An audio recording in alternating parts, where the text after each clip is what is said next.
I tātou te talo. Whaftai te lo mātou ta mā. Le nei fo I afiafi o mātou mā futai to tonu le nei ala le o whasara lau. Le a matalia fo I o au langa. O mātou te talo I lau o fio I le nei afiafi. Ina ia au mai lo wanganga whaatasi mai mātou.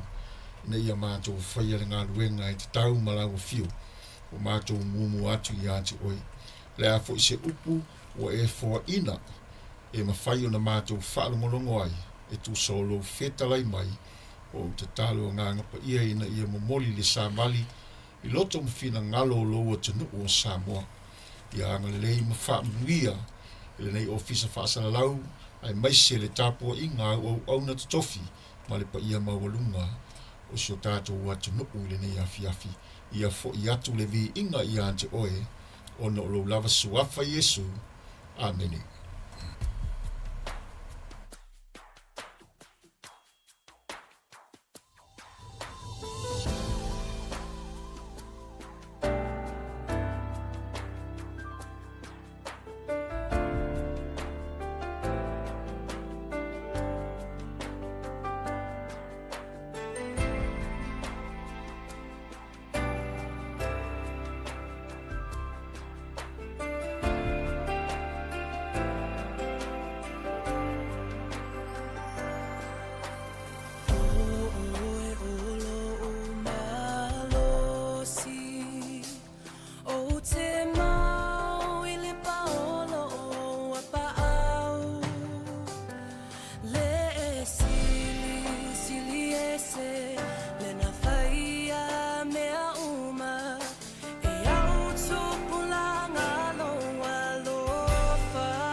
Ia, o te whaatalo whatu i le nei vaenga o le Afiafi, i le pa ia maua o sio tātou o tanu, mai lava i maunga te tele se i o i maunga iti, a le ngata i lea o le nofo Tapuaiga au na lea tua, mo o tō whale tua, e mai se fo i le au whai taulanga, pātele, ia ma le au whai ngā luenga te tofi a lea tua, i le nei fo i a sao le li, o te whaatalo whatu i le suafa mamalu, o lo tātou wali i o Yesu ke biso le nei Afiafi.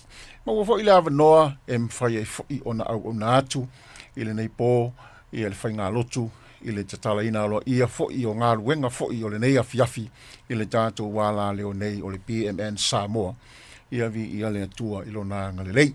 A le nei Afiafi, la tātou wō loa i le afionga le atua. O le ase upu o le a umai le atua, e to matau ina i fo i lo whaafafonga tāpua i mai maota malawa i le nei pō, ma so se tafa le nei lalo langi o whea lava le mea o i whaafafonga mai ai. O te tatalo ina i anga le lei le atua, ma whaamanuia le atua e ala i lau whaalongolongo i le nei pō. O la maua se tātou manatu au tū i le tūsia mātai o mata upu e ono, a lona whai upu e se fulu ma le iwa, ma le luas fulu ma le tasi. O lo o whaapea mai e a le whetalainga Yesu mai aua tau te tolo ai oa mo o tau i le lalolangi. Wā o lo o i ai le ele ma le monga e wha umati ai. Me le whai pelus fulu mai ai o tau tolo ai oa mo o tau i le langi. E le o i ai se ele, e le o i ai fo i se ngoi e sao atu i ai ma wha umati ai. Ai e le whai upu e lua sumaltasi. Whapea mai, a wā o le mea o lo o iailo o tau oa, o lo o iai foi ma o tau loto. O le fionga le nā le atua. O i nā fo i la awala atua i se sā vali, o le nei Afiafi ina ia whaamalo sia lo loto, ia e te savali pea mo le ri, ma ia malama wala, whai le fionga le atua ma sulu i o vai, ma le malama i o tātou wala. La le me le eli mai ma wha matala mai ele fina ngalo alofo Yesu mo i tato. O lo o ta oto le lei ma malama le whetalainga Yesu wha mai aua. Aua ni i tato utolo ai oa mo i tato i le lalolangi. Ai wa aila ili wha ipe luosu malitas. Wha mai o le mea o iai o tauloto. O lo o iai malo o tau oa. E fōringa mai i la whai tau i la fionga le atua. Ia i loa le lei e le tangata o lona ta mau a inga e mai le atua. A whai e loa le lei e le tangata o lona ta mau a inga e mai le atua. E iai fo i lona loto whaatasi ma le atua. I so o se mea lava. A whai o le a whaatua matali tonu i tātou wana o se ngaluenga. Wana o se mea ua e manatu i ai. Ai au noa ma le tuu i ai o lo loto i le atua ma e loa o ia lea o le sosia lea o le tamao a ingo oe. Tali tonu mai o e Samoa. E le uma le tafe mai o whaamanu yanga i lo loto. E te le mativa i se manatu e tasi. E te le mativa i se mea le lei e tasi. E te le mativa foi i le tino nei. Aisea, ina ua e loa o le whaata taunga o louta mau a inga. O i le atua lea. E mawhai o na tātou ngā lurue. Ai ua e whaatua tua i le mea ua e ngarue. E au noa ma lo wiloa. O le mea le nā, o le sosia mai le atua. Wa fai mai Yesu o le me iai lo o tau oa. E iai mo o tau loto. O lono winga. A fai e te fai ngā ruenga. Fai saupisi ingisi. A ia e loa le lei. O le atua o louta mau a inga. E te loa foi o na wha mua le atua. I mea uma e te maua. O inala o le a solo le lei ai louta mau a inga. E le ngata i le whaatamali ina o lou fina ngalo mo lou mawhauwhau. Ai whaape nā fo'i i to tonu o le ainga i lou tau singa o le ainga. ina ua e iloa e le o oi, e le o le wharwhaingaruenga. Ai o le atua, o le sosia o lo tamau ai. Whapena fo e lai to tonu o le rotu. Ia e iloa o le sosia ma le tamau ainga o oi. E mafua mai le atua, e alai ona e ngalue. Awa o tangata Samoa, o tangata tautua, o tangata au-auna, o tangata lolotu. Ai o te mana o e whailoa ia te oe, i le neipo. Ia e mauti no le lei, e le o oe, a o le atua, o le sosia, o le tamau a inga, ma mea umalava. Ma maina le whai salamo tā vita ina ua pese tā vita whapea. O Iova, o lo uleo leo maa moe oia. E le aise me tasi o te matimai. Nā te avea ule me o ye le vamua, o te taotoai. Walu le pese. O lo o whaamatala i na mai le pese i la ngona o le tuspese.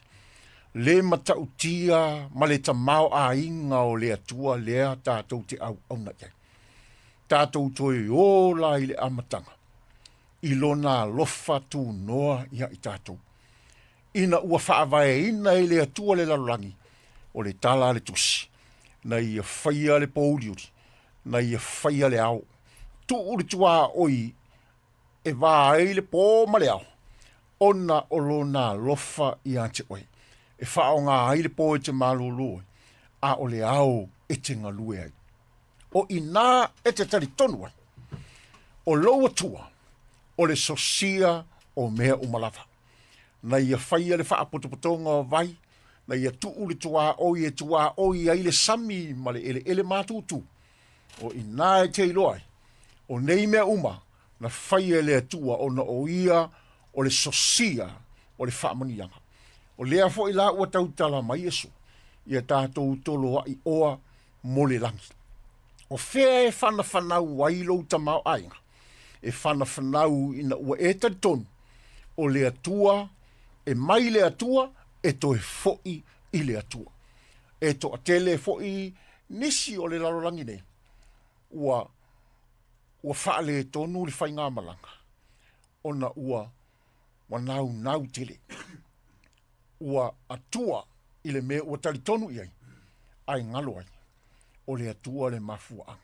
So o se mea lava ua e mau, so o se ngaluenga o e whai ngaluenga ai, so o se pisi nisi o e whaia, so o se ngaluenga o e ngalue ai te tono o lau ainga. Ia e mana tua, o le atua le mafuanga. O lou tamao a inga, e alu le nei o langa. A ngalo ia te oe o le atua o lo tamau ainga. E ei le teimi e ke whaale e kongu. Ai a tu wa tautala mai la fionga le atua. E tautala mai i tātou. Ia e mana tua le melea. Ia e mana tua le mele ilo loto. O le me iai lo oa. E iai ma lo loto. Tala noa i le oa a oe o le atua o lo tamau ainga. Iai whaatasi malou loto. E le leile ari. Whea fo ele meo e whaalongolongo mai le neipo. Whea le meo e ngalue e fo ele neipo. A e whaalongolongo mai. Tango e ave lou loto o le atua o lou tamau a inga. O le atua o le sosia o mea umalava. E manui ai le a inga. E manui ai le nuu. E manui ai le loto. E manui ai Samoa. E manui ai so se whaala potopotonga. Pe a whai e te manatu ifo i lou loto o le atua o le sosia o mea uma. Ai ai la lou loto ma le atua e ta i e le atua o e mea le lei uma. E whaasoa e le atua lou tamau ainga. Ai sea e le uma lou tamau ainga ona o lai e te tolo ai. E te tolo ai le o. E puipuia fo i lou tamau ainga. Pe a whai e te tolo ai. Ma wha solo mai e le atua na wha manu yanga. A teu foi, i se isi tu, a e ngā lue foi, e te ua au ngā luenga le lei, i luma o le nofuari, a wai ai le aso, e te toi tala mai ai, tala le tu spaia, tātou te taitoatasi, ma te tu i luma o le atua, ma tātou toi tala mai.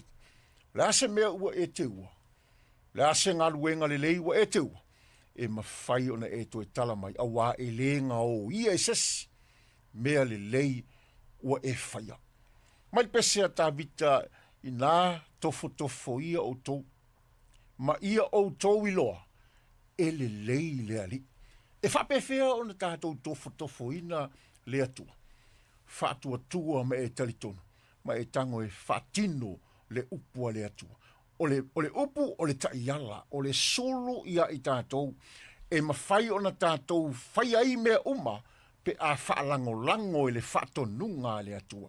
O nisi taimi, e mawhai ona tātou whai mea, a ua tātou le whaalango, ona o le upu, o le solo, a le ai le solo, e pongi sā wala. A le ai le upu e le atua, e le mawhai ona e loa se mea o whai, a e whaalango i le atua, o ia o le upumoni o le solo lea, tali tonu mai o e lo uatunu upele. O le a manuia lo loto, o le a manuia mea uma. Tele nisi o ainga ua whano noa, ona o le oa ma le tamau ainga. Tele nisi o ainga ua vala, ona o le oa ma le tamau ainga. Aisia, ina ua sesele mea ua tuu iai, a o le tau tala i e sufa mai, o le mea o iai lo o tau o e iai mo o tau loto. A pele i e sui lo loto, ona e tali tonu lea, o lo tamau a inga le na, e mawhai fo'i, e le tamau a inga le na, ona puipuia oe, mai so se mea, ona e le mawhai ona sao i aise ele, e le mawhai ona sao i aise ngoi. Galue maros, tali tonu, ma whaatua i le atua. Whaau le pese a tāwita, whai mai le pese a tāwita. E o ne mea le ona, ma lātou fia ai, a o le tangata matau i le ali, e le aise me mati vai oi. E le aise mea e mati vai oi. E se mānaia o awhionga le atua. O wā e wha amaro si au ma wha loto tele mai. A whai foi e wha longo mai i le nei po. Po ua uti lau wha soa. Po ua luta lau savalinga. O na oi tū wha apea. Le ua tua ia te oe. O le tali, o le upua le atua. Ia tu lau loto i le ali. Ma ia e iloa o ke riso lou tamau a inga. Na te whaia mea uma. E o le leona. O le sifi o manu o le vao matua. E le aise manu e ula i le leona. A e whai mai e a le pese. E onge mea le leona ta noa malatou fia ai. A o le tangata e matau i le ari. E le aise me e mativa ai oia. E wha maoni. Ma moni a fionga le atua. E le aise me pepelo ai. A wana i e whetalai mai ana a fionga. E le o io se tangata e tala pelo ai. O le ase me o e whaia. Whai malou loto. Whamaoni. Ma ia eiloa. O le atua o lou tamau ainga. O fo nei e vava ai le toafa. Pe e te vava ai ni whawhita uli. Ai a e whaalango i le upua le atua. E sili ona manuia oe. Aua ne i mativa lau loto. Tala noa mai paulo i le Ekalesia i Filipi. Ia i tātou le manatu sa ia ke viso. Ia i tātou le manatu sa ia ke viso. O le a le manatu sa ia ke viso. O le manatu ta mau a inga. A e tala noa mai le tusi Eremia, va mai Eremia. O manatu le manatu ai atua. E le o manatu i se me tātou te mālai ai, pe mativa i tātou. A e whamai o manatu i mea tātou te manui ai. E moni ma wha maoni e le ai se upu e tasi e pepelo. O mea ua promise mai ai le atua ia i tātou. A wha ngā solo au fufuanga. Lea ua mawai atu. Fo i le nei vai aso ua mawai atu. A o lea ua fotua i mai le tātou savalinga i le nei vai aso. Ia e wha malosi. A ua e te wha vai. Ia e tuilunga. Ma ia e taritonu. Tala noa i lo atua. O ia ua uman whamanuia i ate oe. O ia ua uman avatu mea uma i ate oe. A ia e taritonu. O ia o le sosia o le tamau a inga. Le ase mei titi o i lou lima. Le ale foa ia le atua i ate oe. Ia e taritonu. e le mativa lo atua. A o le teimi e te vai ai, na te whaata oto oe i le mea oe i le vaumua. A wā e alofa makea le lei a te oe. A wā o lou atua e ou mea umalava. O lou atua, na te whaia mea sili ma mea tonu i a te oe. E wha maoni le atua. E wha maoni le atua. E tu tasi lana pule. O le tangata whātua atua. Ma tali tonu i le upu o le tangata manuia. A tala noa mai le apostolo o Paulo i le Ekalesia i loma. Whai mai, o le manao i lale tino. O le otira. A o le manao i le anganga. O le ola lea. A le watau mai ai la fionga le atua. Tātou taritonu i le upu. O le upu, o le anganga. O le ale anganga, o le anganga o le atua. A wā e fesoasoani. Na te whaasoa i ate oe. Na te whaamanatu i ate oe. Le taita inga e whina ngalo i ai le atua. Wā fo ini mea o fōtua i mai i le neiva yaso wa e sauni ai. I ngā luenga o le neiva yaso. O ni me tutupu i tonu ainga. Tonu Ekalesia. Wa e vai atu foi wa le lava lau whaasoa. A ua tele mea ua whai. Leo uta ua tua i atu. Kei lore me maa ngai a ilita mao a inga leo le atua. E ese le manuia. O le a lava le mea ua e whaia. O le sosia le nā marita mao a inga. E manuia lo loto so se mea e te whaia. E malie lo loto i so se mea e te whaia. O na o lai e te toloa i a nga i le atua. O le atua na te whaanaua mai mea i a te oe. Aua ne i masalo salo lo loto i se metasi. Whai mai tango e test ma tofo le atua. Mai o towi loa e le leile ari. E le mawhai o na e loa o se mea. Pe a whai e te le tango e tofo le atua. O ina e whanau mai ele upu. E le lei le ali. E whaamaoni le atua. Awane e popole i se metas.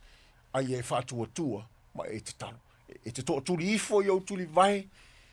Ma e te talo i le atua. Ma e whai ai. O oe o lo utamao a inga. O te tolo ai. O atu i ate oe a wae le nga o ia sasi mea o te tolo ai atu. A e whaanau mai e le atua i ate oe mea umalafa. A whai fo i o iaise tas. O e whaia i ere ngā rue ngā rofa. O nei te tolo ai mea le lei. Nei te tolo ai. A e whaanau mai e le atua le manuia i lunga i ate oe. E manuia lo loto, e manuia lo mafau.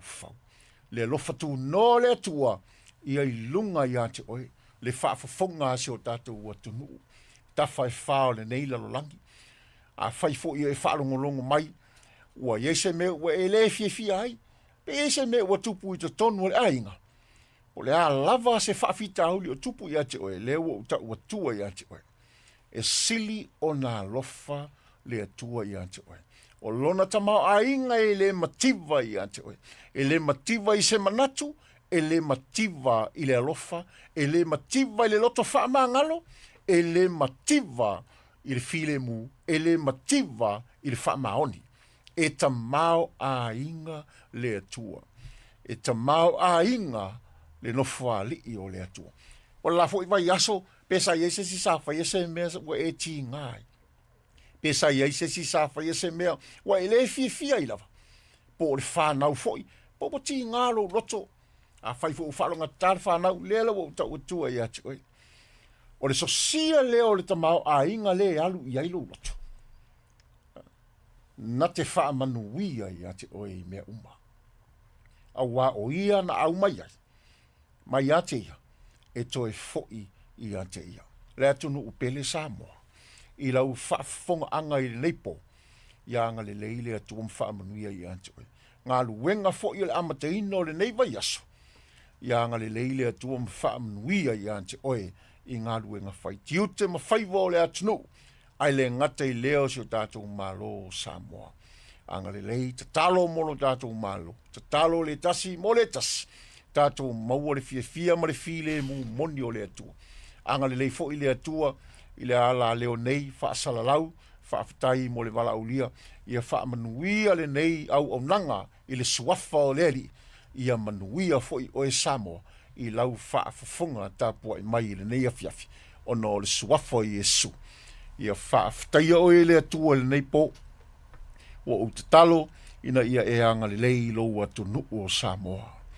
Whaamanuia o tamā, i ona tai, se i o ona i, o au na tatofi le atua, whaamanuia ia i la tou le li i. O utatalo le nei po tamā, anga le lei atu i se o mawhatia i le nei afiafi. Anga le lei atu o tamā i se o maua i le mtino mai le nei po le atua. Ia o atu i ailau whaamalo longa mamana, a wā o whaalawalawa, ua mālolo ai i mātou.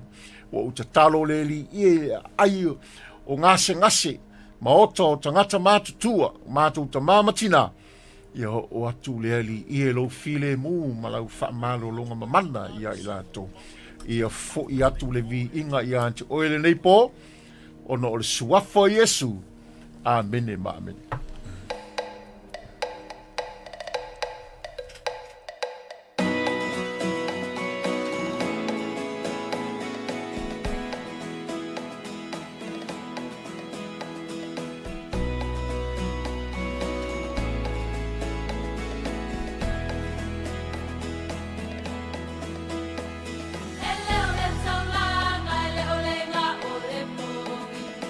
Leo te te leo a ume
tau whaapitoa nei mo I lātou fo'i o mamai.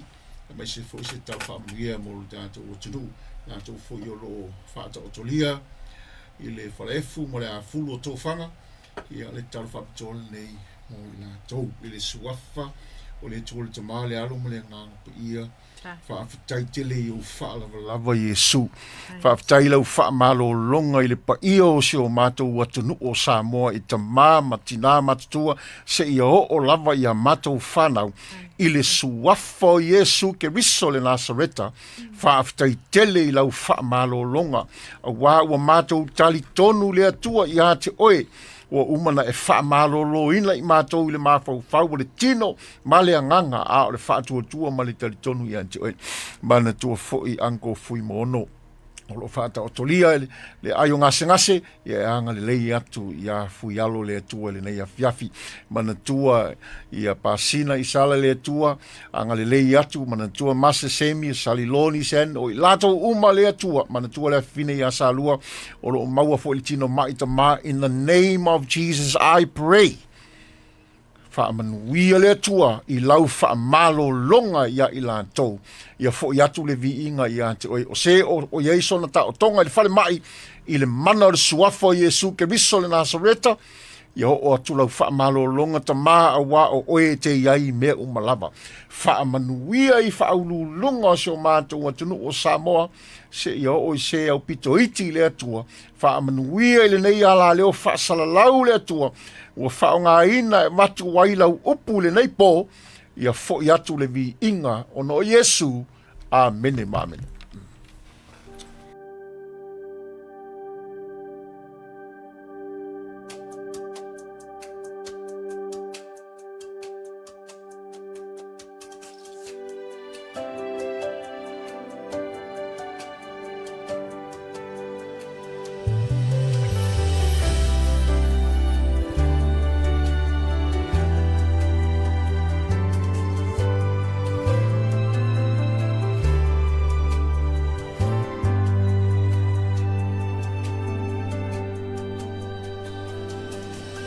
When I think of how you've kept me and cared for me each day, you have sheltered and provided every need.